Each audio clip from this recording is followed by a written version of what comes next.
This is the Hidden Killers podcast with Tony Brueski, featuring former FBI Special Agent and Chief of the Counterintelligence Behavioral Analysis Program, Robin Dreeke.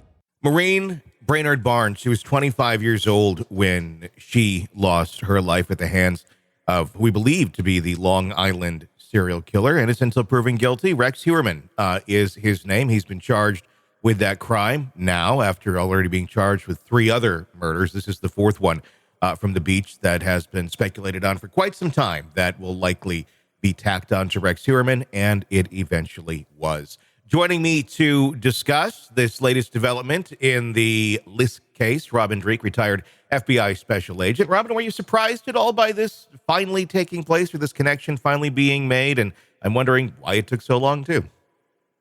No. You know, it's interesting, Tony. Literally, as you're saying that, it's the first time it's happened while we're doing something like this. I got goosebumps on my arm, and goosebumps not from the creepy thing, but goosebumps in excitement. Mm-hmm. And here's why I was really excited about this new charge. It wasn't necessarily the charge that was surprising.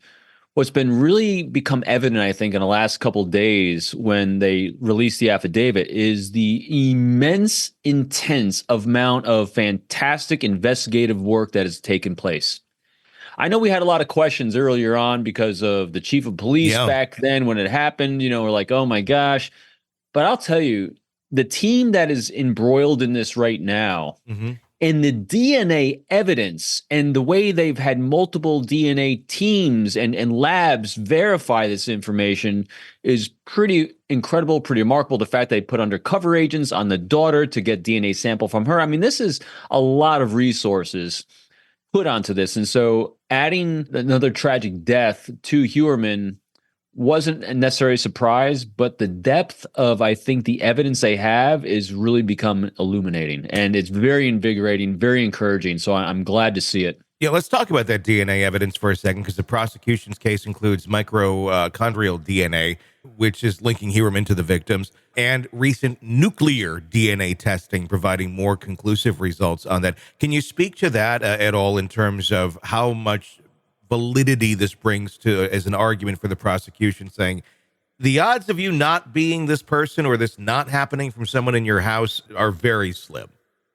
Yeah, I wish I was a better DNA expert for you. I literally got my big board right here as I was on TV last night, as I was telling you. And I actually looked down just the buccal swabs they get from the cheek, which is like one of the lowest level ones you can get.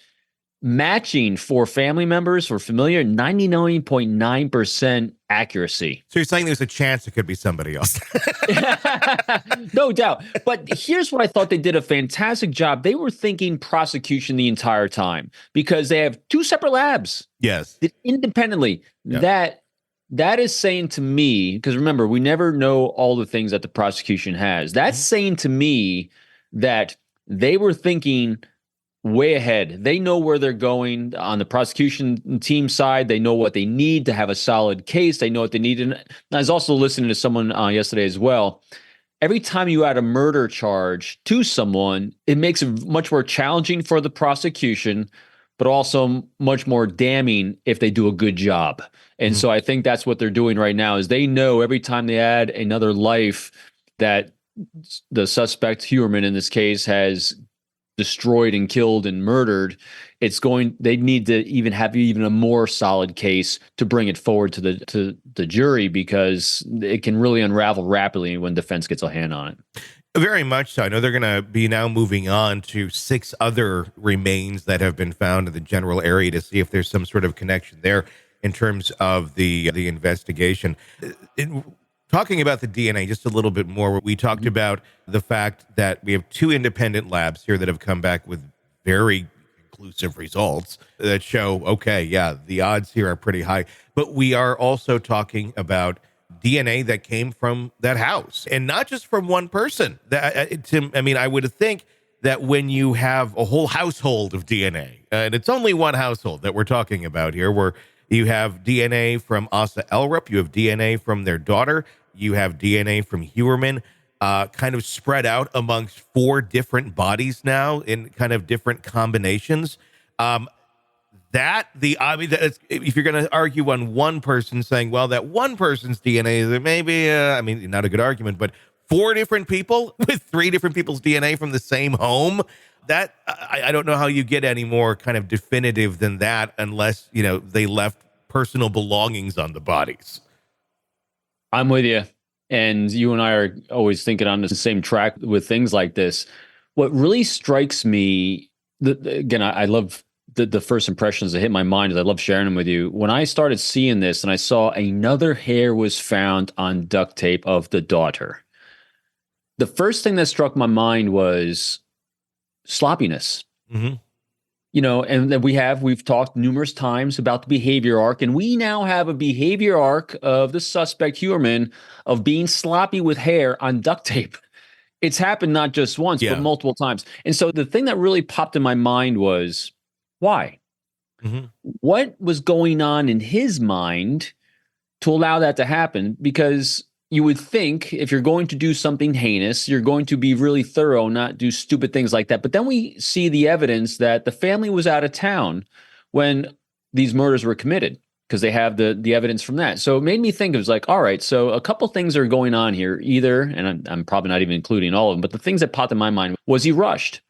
Were these trips last minute? And so this was like a last minute plan of his that he put into place to do exactly what he did? Or was he getting complacent because he's done it numerous other times and he thought, I haven't been caught before, so maybe I won't be caught now. So I get a little more sloppy. So, and I'm sure there's other possibilities in there as well, again, if it's him. Mm-hmm. But it just really struck me that he's got a behavior arc of sloppiness, or does he live his life a little sloppy? I'm going to go with lives his life a little sloppy, Alex. Yeah, from what we've seen, maybe. Because just looking at the Hoarder House, on that very special edition of Hoarders where they go in right before the arrest, wouldn't that be interesting and they were featured on Hoarders? But obviously they weren't.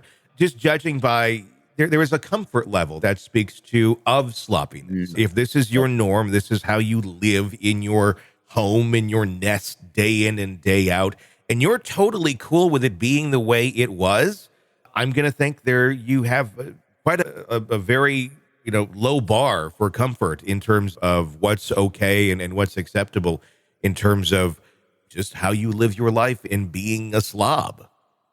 And one thing that gives us comfort, as we've talked about before, is reps. Mm-hmm.